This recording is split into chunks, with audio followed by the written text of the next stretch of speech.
이준석 대표가 6개월 당원권 정지라는 중징계를 받았습니다. 윤리위원회는 결정 배경으로 이 대표의 소명을 믿기 어렵다고 밝혔습니다. 북가주를 여행 중이던 예비 부부가 프리웨이를 운전하던 도중 갑자기 총알이 유리창을 뚫고 날아들어왔습니다. 놀이공원에서는 롤러코스터를 타던 8세 소녀의 얼굴에 휴대폰이 날아와 이마 10바늘을 꿰매는 부상을 입었습니다. 경기 침체 우려 속에 근로자의 80% 가까이가 직장을 잃을 것을 두려워하는 것으로 나타났습니다. 이 중 여성과 밀레니얼 세대가 가장 불안해하고 있는 것으로 조사됐습니다. 바이든 행정부가 학자금 대출자의 부담을 덜어주는 방안을 추진합니다. 오미크론 하위 변이인 BA.5가 우세종이 되며 식품의약국 FDA가 4차 접종은 하위 변이에 대응할 수 있어야 한다고 강조했습니다.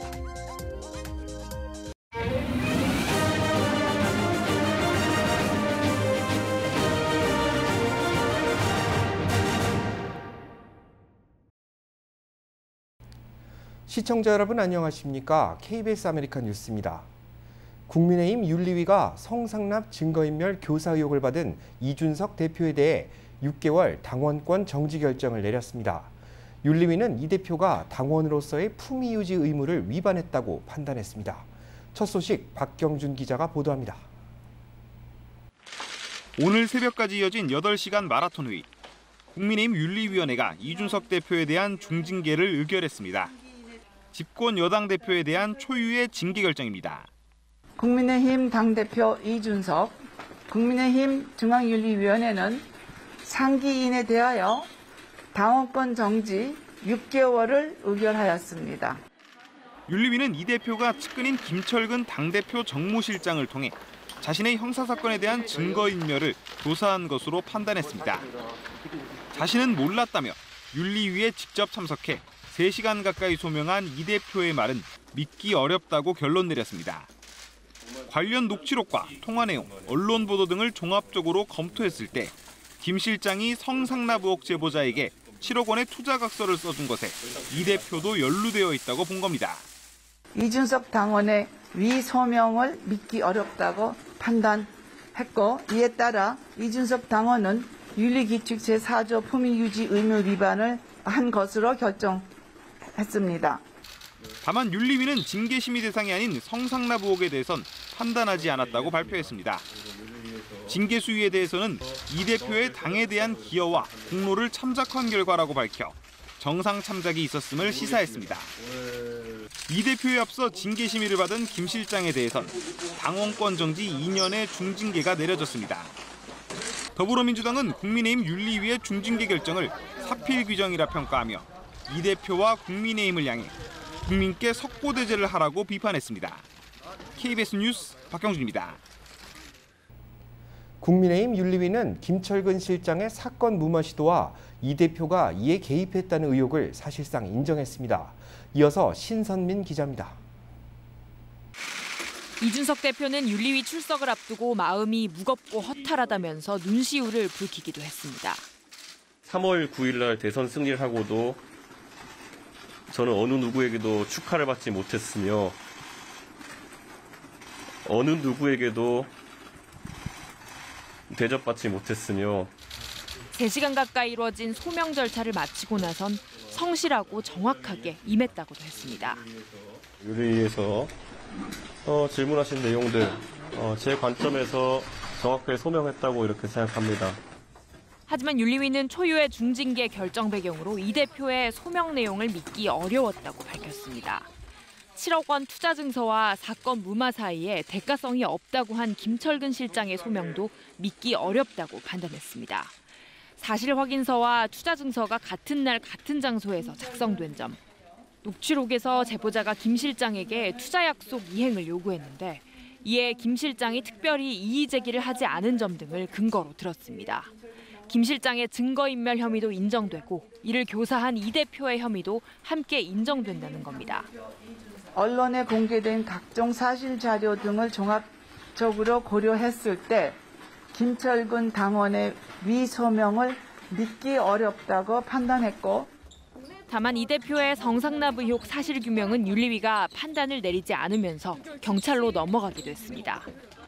서울경찰청은 이 대표에 대한 성접대 의혹 당사자 접견 조사를 2차례 진행하는 등 수사 속도를 높이고 있습니다. KBS 뉴스 신선민입니다. 프리웨이를 운전하던 예비 부부가 갑자기 날아든 총탄에 위협을 받았습니다.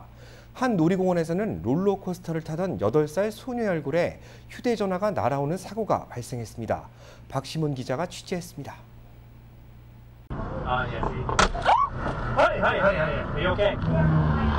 갑자기 날아온 총알이 유리창을 뚫고 들어오자 운전자가 갓길로 차를 세웁니다.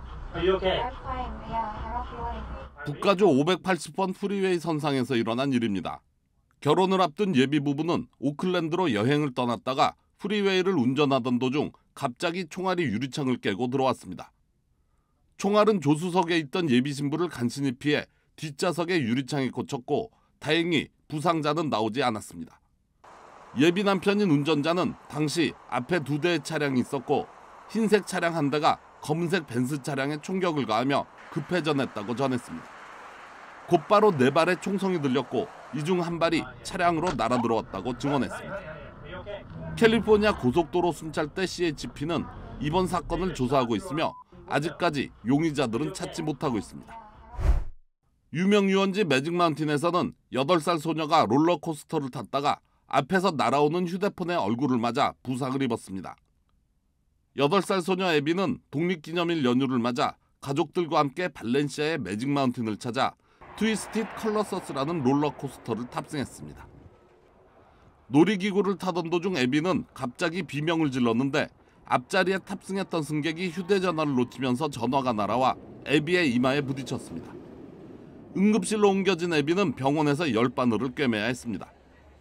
화가 난 가족들은 놀이공원 측에 항의했지만 지침상 보상이 어렵다는 답변을 받았습니다.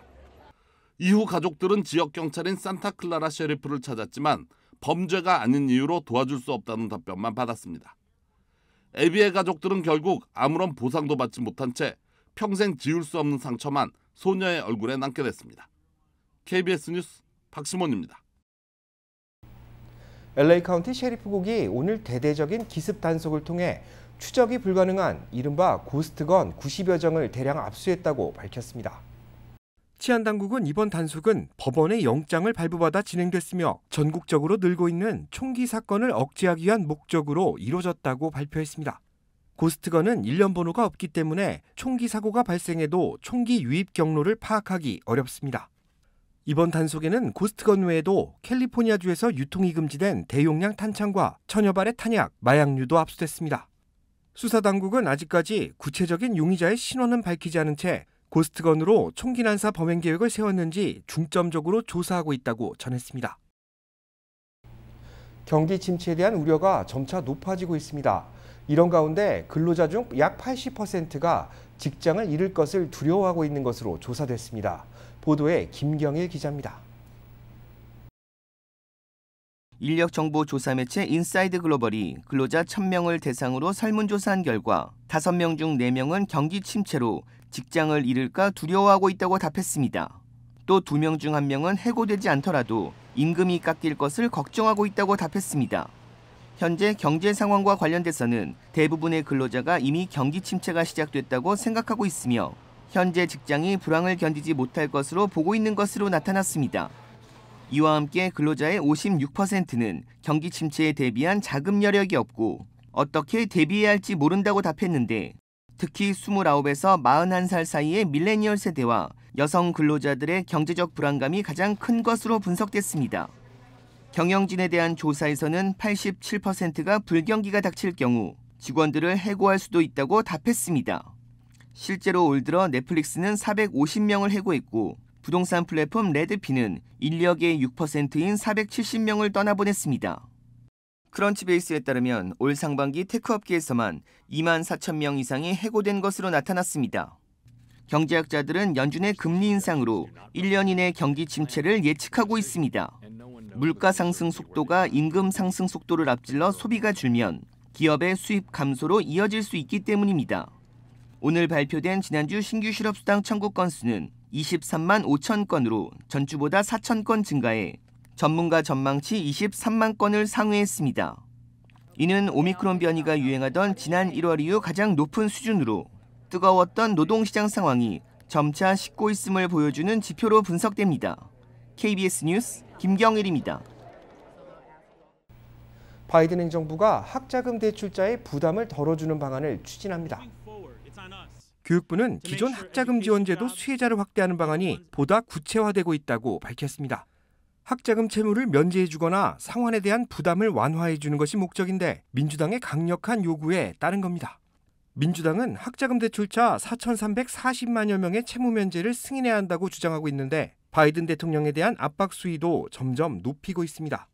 이번에는 장애인과 공공부문 근로자의 학자금 채무를 완화시켜주는 방안이 더해졌고 졸업 전 학교가 문을 닫아 학기를 받지 못했던 학생과 가짜학위 등 사기를 당한 학자금 채무자에게도 이를 확대 적용시키는 방안이 추가됐습니다. 이번에 발표된 방안은 30일간 의견 수렴 과정을 거친 뒤 오는 11월 확정되며 이르면 내년 7월부터 적용될 전망입니다. 오미크론 하위 변이인 BA.5가 우세종이 되며 식품의약국 FDA가 4차 접종은 하위 변이에 대응할 수 있어야 한다고 강조했습니다. 제약사들에게 맞춤형 백신 개발을 권고한 겁니다. 한보경 기자입니다. 현재 미국의 코로나19 신규 확진자 가운데 오미크론 하위 변이인 BA.5의 비중은 절반이 넘습니다. 이달 들어 BA.5가 우세종이 된 건데 또 다른 하위 변이 BA.4와 합치면 70%에 이릅니다. 미국의 하루 평균 코로나19 신규 확진자 수는 11만 명 안팎을 유지하고 있지만 전파력이 강한 것으로 알려진 BA.5가 우세종이 되면서 올 가을, 겨울 대규모 재확산 우려가 커지고 있습니다. 자가검사가 늘어나면서 실제 확진자 수는 공식 집계보다 훨씬 많을 것으로 추정되는 데다가 입원 환자 수도 지난 4월보다 2배가 늘었습니다. Unfortunately, looking in the past doesn't help us a great deal to look in the future for this virus, which has baffled a lot of us and made predictions almost irrelevant. 이에 따라 미국 식품의약국 FDA는 BA.5와 BA.4에 대응할 수 있는 개량 백신을 개발해 줄 것을 제약사들에게 권고했습니다. 이왕이면 이 개량 백신으로 4차 추가 접종이 이뤄지도록 하자는 겁니다. 신속한 긴급 사용 승인을 위해 추가 임상자료 제출도 면제해 준다고 했습니다. 모더나와 화이자가 올 여름 생산을 앞두고 있는 오미크론 원형 변이 대응 백신은 BA.5와 BA.4에는 면역력이 크게 떨어지는 것으로 알려졌습니다. 이와 관련해 뉴욕타임즈는 오미크론 하위 변이에 대응할 백신 개발은 빨라야 가을에나 될 것 같다고 보도했습니다. This doesn't mean that we are saying that there will be boosters recommended for everyone in the fall, but my belief is that this gives us the right vaccine in preparation for potential need for boosters in the fall. 미국의 코로나19 백신 접종률은 전체 인구의 67% 수준에 머물러 있고 3차 접종률은 32% 정도입니다. 워낙 추가 접종률이 낮은 탓에 미국 보건당국은 4차 접종을 아예 우세종이 된 BA.5 대응 백신으로 한 번에 해야 한다는 계산을 하고 있는 것으로 해석됩니다. 뉴욕에서 KBS 뉴스 한보경입니다. 뉴욕시의 코로나19 양성 판정률이 올 들어 가장 높은 것으로 나타났습니다. 원숭이 도청 양성 환자도 급등세를 보이고 있습니다. 제1사 뉴욕 KBTV 김은지 기자가 보도합니다. 오미크론 변이 BA.5가 미국을 넘어 전 세계를 주도하는 지배종으로 자리 잡은 가운데 오늘 뉴욕시 보건당국은 시전역 코로나19 양성률이 지난 1월 이후 최고치인 14%까지 치솟았다고 전했습니다. 뉴욕시 퀸즈의 일부 지역은 양성률이 24%를 넘은 곳도 있습니다. 오늘 에릭 아담스 시장은 뉴욕시가 또 다른 코로나19 확산 국면에 들어선 것과 관련해 새로운 방역 시스템을 도입하겠다고 밝혔습니다. 이전에 시전역 감염 위험도를 4가지의 색상으로 구분해 각 단계별로 일련의 대응책을 제공했던 코로나19 경보 시스템이 효과적이지 않다는 지적입니다. 그는 새로 도입될 시스템은 전 세계 전문가들이 참여해 고안될 것이라고 말했습니다. 다만 이 시스템이 어떤 형태를 취할지 또는 언제 도입될지에 대한 자세한 설명은 생략했습니다. 현재 뉴욕시를 비롯한 뉴욕주 전역에서는 미국을 주도하고 있는 오미크론 하위 변종 BA.5 변이의 감염 사례가 급격히 증가했습니다. 보건 전문가들은 현재 보고된 14%의 양성률은 감염 여부 검사를 실시하는 시민 수가 팬데믹 초기만큼 많지 않기 때문에 실제 양성률은 훨씬 더 높을 위험이 있다고 지적했습니다. 그러나 에릭 아담스 시장은 중증도를 보여주는 입원율 역시 증가하고 있지만 미세한 수준이라며 현재 시전역 감염 및 입원 수준은 감당할 수 있다고 전했습니다. 한편 전 세계적으로 제2의 감염병으로 주목받고 있는 원숭이 두창은 뉴욕시에서 일주일 새 2배 이상 증가해 119명으로 보고됐습니다. 이는 일주일 전인 지난달 28일 기준 55명보다 무려 102% 증가한 것이며 미 전역의 약 600건 중 20%에 해당합니다. 뉴욕시 전체 양성 환자의 75%는 맨해튼에서 또 이 중 33%는 첼시와 헬스키친에서 집계됐습니다. 뉴욕시는 지난달 23일 원숭이 두창 백신 접종을 시작했지만 수요가 폭발하면서 첫 1,000회분이 빠르게 소진돼 접종 및 예약이 중단된 상태였다가 연방정부가 지원하는 6,000회분 물량이 오늘 뉴욕시에 도착하면서 온라인 접종 예약이 재개됐습니다. 뉴욕시 원숭이 두창 백신 임시접종소는 맨하탄 첼시에 소재한 첼시 성건강 클리닉으로 주 5일간 오전 11시부터 오후 7시까지 운영됩니다. 백신 접종 자격은 원숭이 두창 감염자와 접촉했거나 감염이 의심되는 모든 사람들입니다. KBTV 뉴스 김은지입니다. 연방교통부가 전국 주요 공항들의 인프라 개선을 위한 자금 지원 계획을 발표했습니다. 100억 달러 규모입니다. 윤범수 기자가 취재했습니다.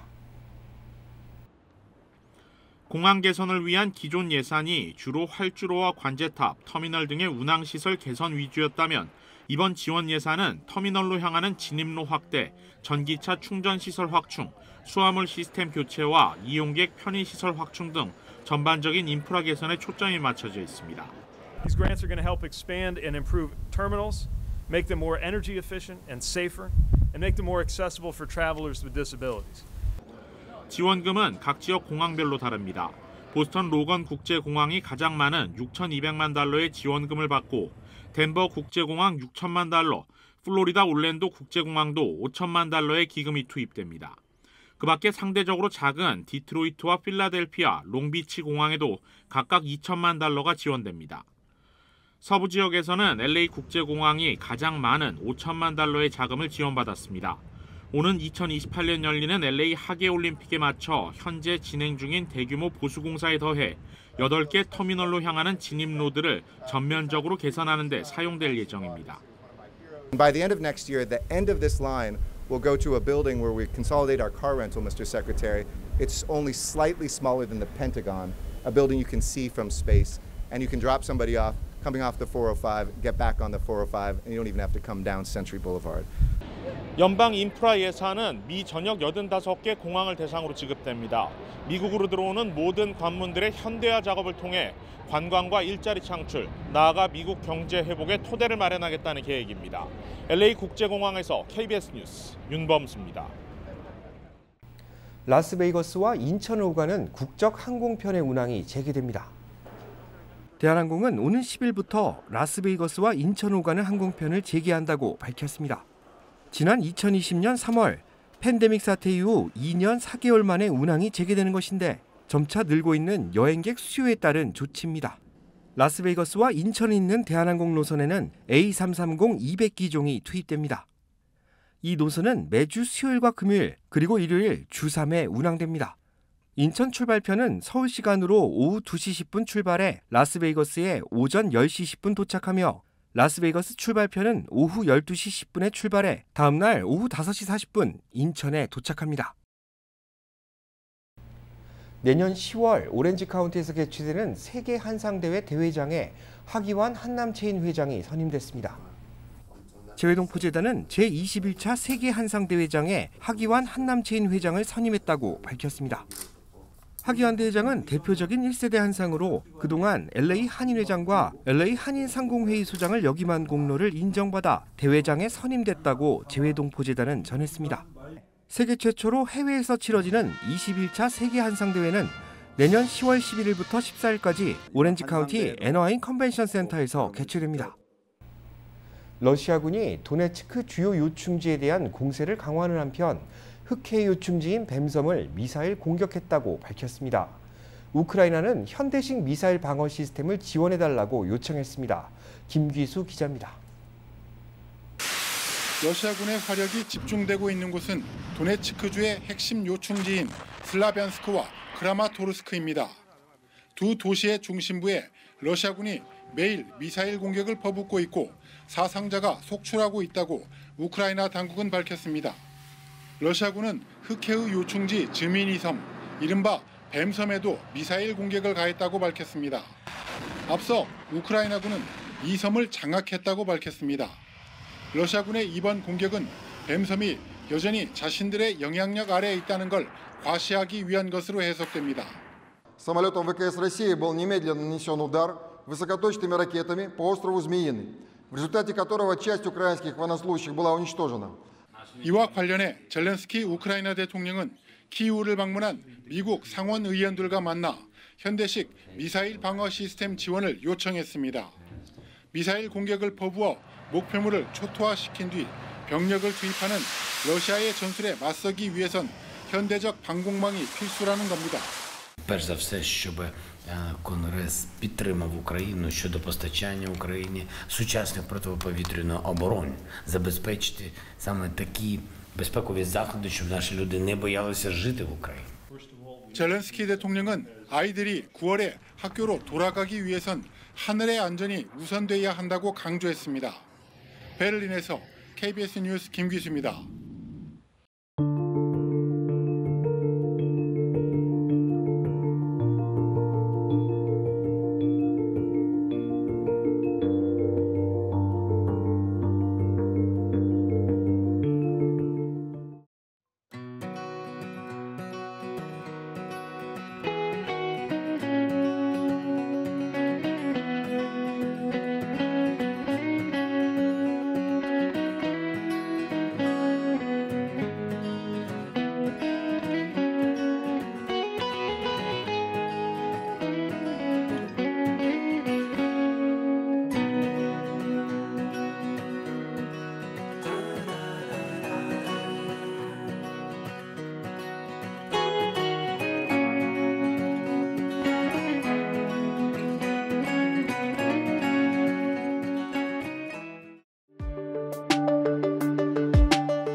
KBS 아메리카 뉴스 마칩니다. 시청해주셔서 고맙습니다.